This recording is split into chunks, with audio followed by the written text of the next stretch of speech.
လောကကြီးကထွက်ခွာခြင်းဘာလို့ရမလဲနံပါတ်1ဘယ်ခေတ်ဘယ်ခါကပဲဖြစ်ဖြစ်အခုပြောတဲ့ပြဿနာမျိုးစုံတဲ့လောကအန္တရာယ်မျိုးစုံနေတဲ့လောကဒီလောကကြီးကထွက်ခွာခြင်းထွက်ဖို့လမ်းပေါက်ကတော့ရှိကိုရှိရ exit ဆိုနော်ဒါတခုရှိကိုရှိရ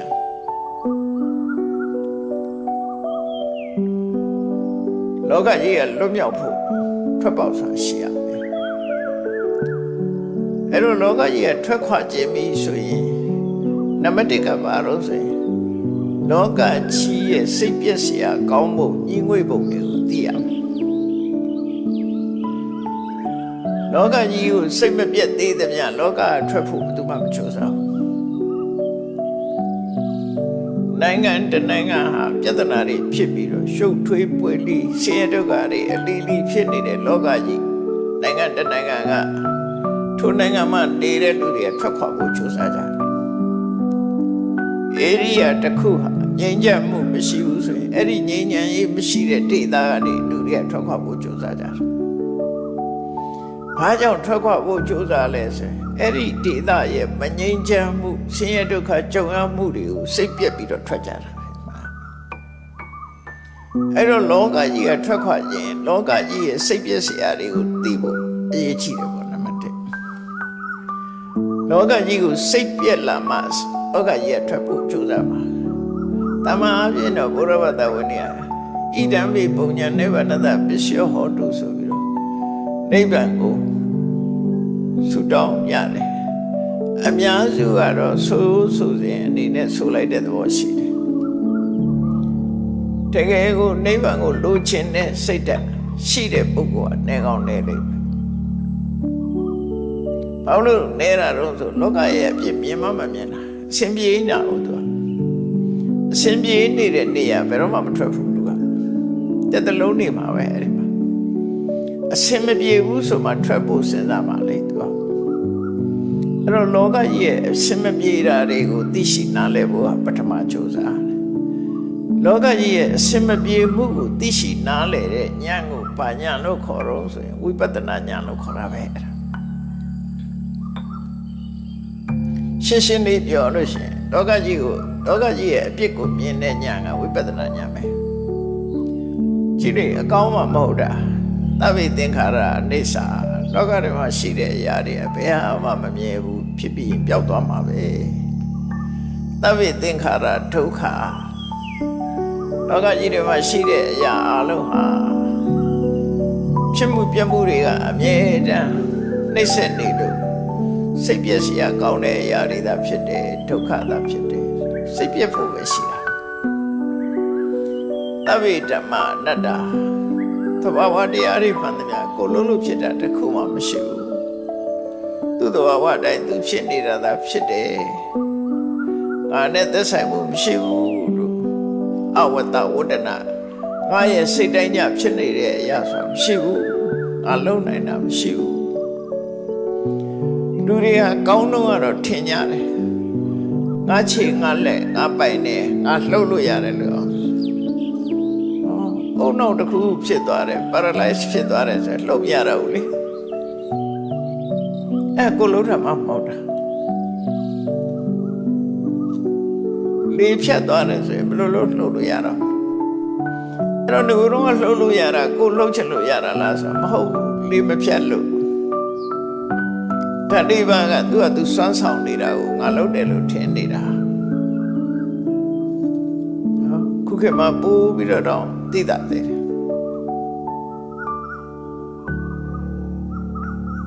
အုံနောက်သွေးကြောပေါက်လို့အုံနောက်ထဲမှာကြိတ်တွေးလို့ခွဲလိုက်ရတယ်ခြေတစ်ဖက်လက်တစ်ဖက်မလှုပ်နိုင်တော့ဘူးတော့လှုပ်နိုင်တာကသူ့အကြောင်းကျိုးညီညွတ်နေတာလှုပ်လို့ရတာကိုလှုပ်လို့ရတာမဟုတ်ဘူးဒါပေမဲ့ကိုလှုပ်လို့ရတယ်လို့ထင်နေတာအဲ့တော့သဘာဝတရားတစ်ခုချွေရင်းသွားလို့ရှိရင်အကြောင်းကျိုးမညီညွတ်တော့ဘူးဆိုရင်ကိုဘာမှတတ်နိုင်တာမရှိဘူးเนาะကိုမျက်လုံးတော့ကိုဖွင့်နိုင်တာမှမဟုတ်တာ ကိုလို့ရတာဆိုတာတခုမှမဟုတ်ဘူးဆိုတာအနတ္တသဘောတရားအရာအမှန်တမ်းထင်ရှားတယ်ပေါ့နော်အကြောင်းကျိုးညီညွတ်နေတာသူကသူဖြစ်တာအကြောင်းတစ်ခုချိုးရင်းသွားတာနဲ့တပြိုင်နက်ကိုလှုပ်ချင်တော့လဲလှုပ်လို့မရတော့အဲ့ဒါအနတ္တဆိုတာအဲ့ဒါကိုပြောတာကိုလှုပ်ချင်တိုင်းဖြစ်နေတာဟာတဘာဝတရားတွေကသူ့ဟာသူစွမ်းဆောင်နေလို့သာဖြစ်တယ်ကိုလှုပ်တာမဟုတ်ဘူးတဘာဝတရားတွေစွမ်းဆောင်မှုတစ်ခုချိုးရင်းပျက်စီးသွားတယ်ဆိုရတော့ဆိုပါစို့ကားဆိုလို့ရှိရင်သူကသူကားရမပါတဲ့စက်ကရိယာတွေအကုန်လုံးပြည့်ပြည့်စုံစုံရှိနေမောင်းလို့ရနေတာဝါကြိုးလေးတစ်ချောင်းပြတ်နေတယ်ပြုတ်နေတယ်အရေးကြီးတဲ့နေရာကမရှိဘူးဆိုဘယ်မောင်းရတော့စက်တိုးလို့တော့မရအဲ့ကိုလို့ရမဟုတ်ဘူးဆိုတာမတမထင်ရှားတယ်အဲ့ဒါကိုအနတ္တလို့ပြောတာဖြစ်တာအဝတ္တဝတ္တနာကိုလို့တိုင်းဘာတစ်ခုမှမဖြစ်ဘူးအဲ့တော့လောကကြီးရဲ့ကြည့်လိုက်မယ်ဆိုရင်အနိစ္စဒုက္ခအနတ္တဆိုတာနဲ့ကြည့်လိုက်မယ်ဆိုလို့ရှိရင်စိတ်ပြည့်စရာကောင်းနေအဲ့ဒီစိတ်ပြည့်စရာကောင်းတဲ့လောကကြီးကထွက်ခွာခြင်းနဲ့ငြိမ်းချမ်းတဲ့နေရာကိုသွားခြင်းနဲ့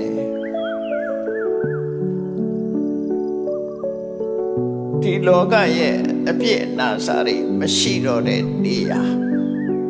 ရောက်ခြင်းနဲ့နိဗ္ဗာန်ဆိုတာအဲ့ဒီပြဿနာတွေကင်းသွားတာခေါ်တာအဲ့ဒါကိုရောက်ခြင်းနဲ့ဆိုရင်ဘယ်လမ်းကြောင်းကထွက်ကြမလဲ the exit way နော် exit ဆိုတာရှိတယ်ဘယ်ပေါက်ကထွက်မလဲဆိုအဲ့ဒါကိုကျင့်စဉ်လေးကိုအကျဉ်းလေးပဲဟောထားတာရှိတယ်အဲ့ကျင့်စဉ်လေးကဘာလို့ဆိုလောကကြီးကထွက်ချင်လို့ရှိရင်နံပါတ်1အပိတ်အဆုပ်အနှောင့်အယှက်တွေကိုအရင်ရှင်းဖို့ကြိုးစားအပိတ်အဆုပ်အနှောင့်အယှက်ဆိုတာကိုတရားဓမ္မအသုံးနှုန်းနဲ့ပြောမယ်ဆိုရင်နိဝရဏတရား၅ပါးနော်နိဝရဏတရား၅ပါးနိဝရဏဆိုတာစိုးပိတ်တာအိတ်စစ်ကိုကွဲထားတဲ့ထွက်ပေါက်ကိုပိတ်ဆို့ထားတဲ့အပိတ်ဆိုးတွေကိုရင်ဖောက်ရမယ်အဲ့ဒါတွေကိုရင်ဖယ်ရမယ်လို့ပြောတာ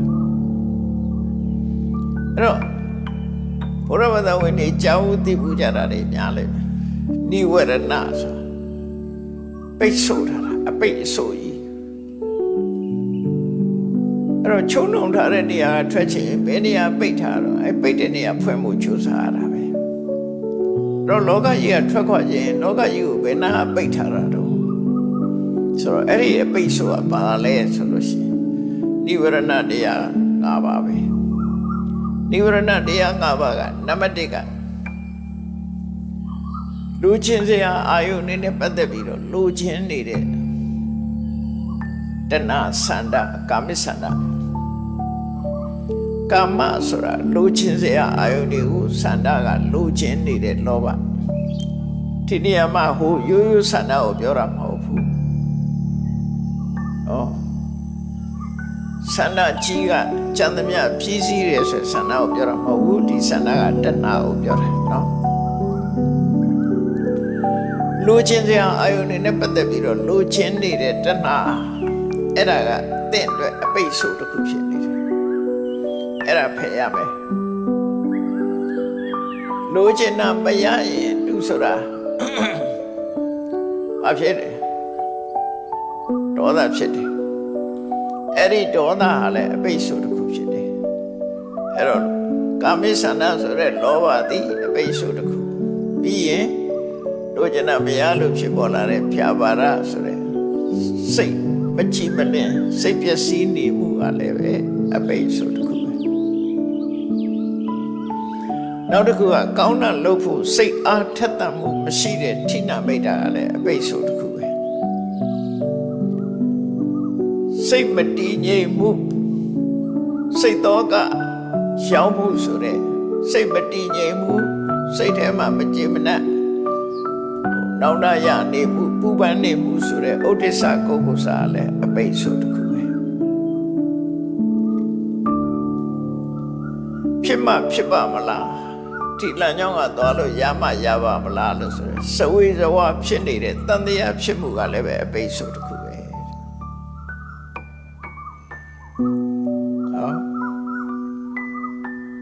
ကာမဂုဏ်အာယုန်တွေကိုလိုချင်နေတဲ့လောဘမုန်းတီးရွံ့ရှာတဲ့ဒေါသကောင်းတဲ့အလုပ်တွေပေါ်မှာစိတ်အားတက်သမှုမရှိတဲ့ဌိနမိတ်တာစိတ်ကိုစူးစိလို့မရအောင်လွှင့်ပြန်နေတဲ့ဥဒိစ္စနဲ့နောင်တပူပန်မှုကုက္ကုစ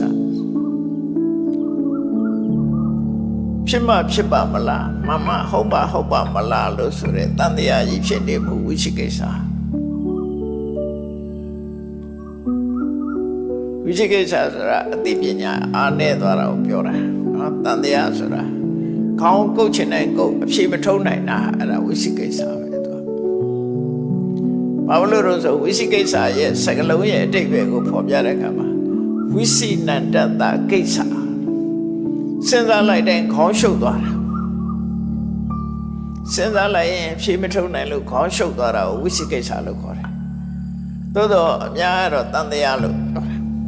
တန်တရားဆိုတာခြေတုံချတော့ဖြစ်နေတာလေအဖြေမထုတ်နိုင်တာပဲတူတူပဲအဲ့တော့ဝိသိကိစ္စကိုဖယ်နိုင်တာကပညာဖြစ်တယ်အဲ့တော့အသိပညာအားနည်းနေသမျှခေါင်းကုတ်စဉ်းစားလို့အဖြေမထုတ်နိုင်တာဝိသိကိစ္စပဲဝိသိနန္တတကိစ္စတည်တည်ချာချာလေးနဲ့စဉ်းစားလေးအဖြေမထွက်လေးဖြစ်လာတယ်ပင်ပန်းလာတယ်ဆင်းရဲလာတယ်အဲ့ဒါဝိသိကိစ္စလို့ခေါ်တယ်လူတွေကအတွေးတွေများတာဝိသိကိစ္စများတယ်လို့ပြောနေကြတာအဲ့ဒါလွဲမှားပြီးတော့ပြောတာဝိသိကိစ္စဆိုတာရှုံမတန်တရားသို့မဟုတ်အဖြေထုတ်ဖို့ကြိုးစားတဲ့စိတ်ပင်ပန်းမှုဖြစ်စေတဲ့တရားအသိဉာဏ်စွမ်းအားရောကြနေမှုပဲဒါတော့တွေ့ကြည့်လိုက်တဲ့အခါကျတော့ဒီငါးခုကိုရင်ဖယ်ရှားဖို့လိုအပ်တယ်အဲ့ဒါဟာလောကကြီးကထွက်ဖို့အတွက်အပိတ်ဆိုးတွေဖြစ်နေတယ်အဲ့ဒီအပိတ်ဆိုးတွေကိုရှင်းလိုက်ပါဘာနဲ့ရှင်းရမှာတော့သမာဓိနဲ့ရှင်းရမယ်အာယုန်တစ်ခုပေါ်မှာခြေဆိုင်ပြီးတော့စိတ်တည်ငြိမ်မှုရအောင်ကြိုးစားအထောက်လိုက်တယ်သမာဓိတည်ငြိမ်စွာထားနိုင်သွားလို့ရှိရင်တို့ကျင်တာလည်းမလာဘူးမုန်းတိတာလည်းမလာတော့ဘူးစိတ်တက်ပြောညံ့တာလည်းမဖြစ်တော့ဘူးလေလွင့်တာနောင်တပူဝန္တာတွေမဖြစ်တော့ဘူးစိတ်ပင်ပန်းတာတွေမလာတော့အဲ့ဒါရှင်းသွားတာလို့ခေါ်တယ်အဲ့ဒီနိဝရဏဆိုတဲ့အပိတ်ဆို့တရားကအသိပညာကိုရောပါအားနဲ့သွားစေတတ်တယ်စိတ်ရဲ့အညစ်အကြေးဖြစ်တယ်ဒါကြောင့်သူတို့ကိုအရင်ရှင်း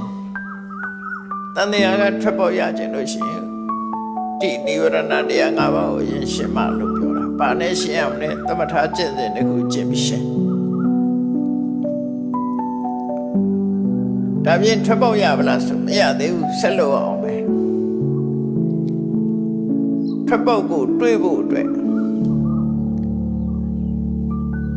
တတိရှိဖို့လိုအပ်တယ်တတိနဲ့အာယုန်နဲ့စိတ်နဲ့အမြဲတမ်းတွဲနေဖို့လိုတယ်အဲ့ဒီအမြဲတမ်းတွဲနေရမယ်အာယုန်ကဘာတွေတုံးဆိုရင်တတိပဋ္ဌာန်တရား၄ပါးကာယဝေဒနာစိတ်ဓမ္မဆိုလိုတာတော့တတိထားရမယ်ဟာတွေကပေါင်းလိုက်မယ်ဆိုရင်ဒီယုံနဲ့နှစ်ခုပေါ်ပဲတတိထားခိုင်းတာပါပဲနော်ကာယကိုယ့်ရဲ့အတွင်းအစ္ဆဒကာယဗိဒကာယအဲ့ဒီကာယပေါ်မှာစိတ်အနေထားကိုသိနေဖို့တတိထားဖို့ကြိုးစားနေရထားဖို့တတိလွတ်လိုက်တာနဲ့တပြိုင်နက်ဤတူရှင်းဖြစ်သွားမယ်လေဒါကြောင့်မို့ကာယရှုခန္ဓာကိုယ်နဲ့ပတ်သက်ပြီးတော့တတိရှိနေရမယ်စိတ်ခံစားခြင်းနဲ့ပတ်သက်ပြီးတတိရှိနေရမယ်ဝေဒနာကိုယ်စိတ်အခြေအနေနဲ့ပတ်သက်ပြီးတတိရှိနေရမယ်ကြံတဲ့သဘာဝတရားတွေနဲ့ပတ်သက်ပြီးသိရှိနေရမယ် ကာယဝေဒနာစိတ်ဓမ္မအဲ့ဒီတတိပဋ္ဌာန်တတိရဲ့အာယု၄ရပ်ပေါ်မှာတတိကိုခိုင်ခိုင်မာမာအခြေစိုက်ထားပါအဲ့ဒီကလွယ်ပြီးကျန်တာတွေကိုအာယုမဆိုင်နဲ့အဲ့ဒီ၄ခုတရားတစ်ခုကိုအာယုဆိုင်ပါ၄ခုစလုံးဆိုင်ခိုင်တာမဟုတ်ဘူးအဲ့ဒီ၄ခုတည်းထွက်မသွားဖို့အရေးကြီးတယ်အဲ့ပေါ်မှာအာယုဆိုင်ထားပါအဲ့ဒီအာယုဆိုင်ပြီးတော့အာယုဆိုင်ုံနဲ့ရမလားလို့မရသေးဘူးအရေးကြီးတာကအသိပညာတိုးပေါအောင်လုပ်ရမှာအဲ့ဒါကြောင့်မို့အဲ့ဒီအာယု၄ရပ်ပေါ်မှာစိတ်ဆိုင်ပြီးတော့ဘုဇင်9ပါးအသိဉာဏ်ရဲ့စွမ်းဆောင်မှုကိုပေးနိုင်တဲ့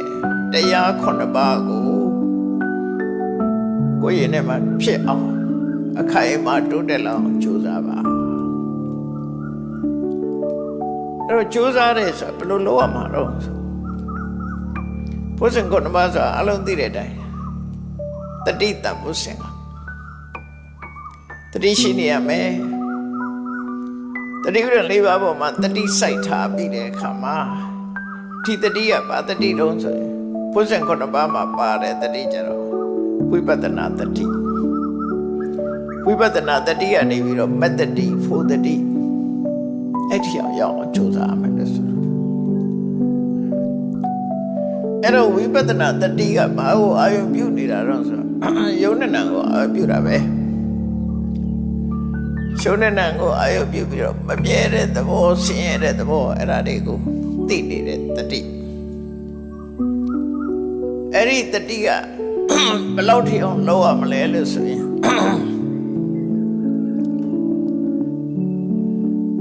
ကိရိတာတွေကိုစွန့်ခွာပြီးတော့နိဗ္ဗာန်နဲ့ထီအောင်တွန်းပို့နိုင်လောက်အောင်စွန့်ရတတိပြည့်စုံသည့်အထိကြိုးစားရမယ်လို့ပြောတယ်ဘုဇင်9ပါးပွားတာ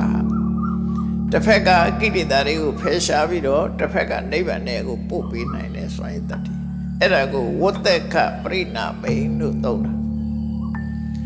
ဝတ္တကဆိုတာတစ်ခုကိုစွန့်တယ်တစ်ခုတည်းကိုတစ်ခုကိုစွန့်ပြီးတစ်ခုကိုရယူတယ်ဆိုလိုတာကကိရိတာကိုစွန့်ပြီးတော့နိဗ္ဗာန်ကိုရယူတယ်အဲ့ဒီလိုစွန့်ဆောင်နိုင်လောက်အောင်ရင့်ကျက်သည့်ထီအောင်ပွားပါလို့ပြောတာတမန်တတိလေးနဲ့တော့မရဘူးလို့ပြောတယ်နောက်တစ်ခါဓမ္မဝိနည်းဆရာတန်ဖို့ဆရာရှုပ်တရားနံတရားတွေနဲ့ပတ်သက်ပြီးတော့အမှန်ကန်ကိုသိတဲ့သိလာအောင်စူးစမ်းဆင်ခြင်တယ်ဒါဝိပဿနာဉာဏ်အစဉ်စဉ်ကိုပြောတာပဲဓမ္မဝိဆရာဝိရိယမယမနိကြိုးစားအထောက်မှုဝိပဿနာနဲ့ပတ်သက်တဲ့ဝိရိယပိဋိဒီတရားတွေပေါ်မှာစိတ်နှစ်ချိုက်နေမှုရှိရမယ်စိတ်ပြည့်ငြင်းငွေ့သွားရင်လုံးဝမဟုတ်ဘူးအဲ့တော့စိတ်ကဝိပဿနာပေါ်မှာအာယုဆိုင်ပြီးတော့နှစ်ချက်နေတဲ့ပိဋိရှိအောင်ကြိုးစားရမယ်အဲ့ဒီကနေတဆင့်တက်တဲ့အခါကျတော့လှုပ်ရှားတာတွေကိုရှော့ချလိုက်တဲ့အခါပတ္တတိစိတ်နှလုံးကိုယ်ရောစိတ်ရောငြိမ်းချမ်းသွားတယ်တမာတိတည်ငြိမ်သွားတယ်ဥပိ္ပခာတဘာဝတရားတွေပေါ်မှာလစ်လျူရှုသွားနိုင်တယ်ချစ်ချင်းမုန်းခြင်းဆိုတာမရှိတော့ဘဲနဲ့လုံးဝတည်ငြိမ်သွားတဲ့အဆင့်အဲ့တော့ဘုဇင်9ပါးဘုဇင်9ပါးထဲမှာတတိကနေအားလုံးကိုထိန်းချုပ်ပြီးတော့လှုပ်ရှားတဲ့ဘုဇင်က3ခုတည်ငြိမ်တဲ့ဘုဇင်က3ခုအားလုံးတတိဆိုတဲ့ချင်းခွင်ညကနေညှိပေးပြီးတော့လှုပ်ရှားမှုများရင်လည်းမရဘူးတည်ငြိမ်မှုများရင်လည်းမရဘူးအဲ့ဒီလှုပ်ရှားမှုနဲ့တည်ငြိမ်မှုဟန်ချက်ညီသွားအောင်ထိပြီးတော့ဘုဇင်9ပါးပွားရမယ်လို့ပြောတာနော်လှုပ်ရှားတဲ့ဘုဇင်ကဘာတော့ဓမ္မဝိဇ္ဇယဝိရိယပိဋိဒါတွေကကြိုးစားအထောက်နေတော့လှုပ်ရှားနေတာသူအဲ့ဒီလှုပ်ရှားမှုတွေများရင်လည်းချိန်သားမကြိုက်တတ်ဘူးဒါကြောင့်မို့ပတ္တတိတမာတိဥပိ္ပခာဆိုတဲ့တည်ငြိမ်တဲ့ဘုဇင်တွေမြအောင်လုပ်ပေးရအောင်ပေါင်းဆက်ပေးရမယ်တော့တည်ငြိမ်လုံးအာကြည့်သွားလို့ရှိရင်လည်းလူကတစ်ဖက်လဲသွားအလုံးမဖြစ်တော့အဲ့ အဲ့ဒါကြောင့်ဒီနှစ်ခုစလုံးကိုညီမျှအောင်ထိန်းညှိပေးရမယ်အဲ့ဒီနှစ်အုပ်စုပေါ့သုံးမျိုးနှစ်အုပ်စုကိုတည်ငြိမ်အောင်ထိန်းညှိပေးတာဘယ်သူကနေထိန်းညှိပေးတာတော့ဆိုတတိတံဘုဇင်အထိန်းညှိပေးသွားတယ်အဲ့ဒီလိုဘုဇင်9ပါးပွားလိုက်တာနဲ့တပြိုင်နက်လောကကြီးကထွက်ပေါက်ကိုရသွားမယ်လို့အဲ့သုတ္တမှာဒီလိုဟောတာနော်အဲ့တော့ပြန်ပြောမယ်ဆိုချက်၃ချက်ပဲရှိတယ်လောကကြီးကထွက်ခွာခြင်းလို့ရှိရင်နံပါတ်1နိဝရဏကိုဖယ်ရှားတတိပဋ္ဌာန်အာယု၄ပေါ်မှာစိတ်ဆိုင်ထားပြီးတော့ဘုဇင်9ပါးကိုပွားဒီ၃ချက်ပဲလောကကြီးကထွက်တဲ့ပုဂ္ဂိုလ်တိုင်းဟာယဟန္တာပဲဖြစ်ဖြစ်ပစ္စေကဗုဒ္ဓပဲဖြစ်ဖြစ်ဖရာပဲဖြစ်ဖြစ်ဒီလမ်းကြောင်းထွက်တာအာတော့ဟာဒီလမ်းကြောင်းထွက်တာကြီးနောင်ထွက်မဲ့ပုဂ္ဂိုလ်တွေလည်းဒီလမ်းကြောင်းကပဲထွက်မှာပဲအခုထွက်နေတဲ့ပုဂ္ဂိုလ်တွေလည်းဒီလမ်းကြောင်းကပဲထွက်တယ်ဒါဧကယေနောတစ်ခုတည်းသောလမ်းကြောင်းဖြစ်တယ်လို့ဒါကလောကကထွက်ခွာခြင်း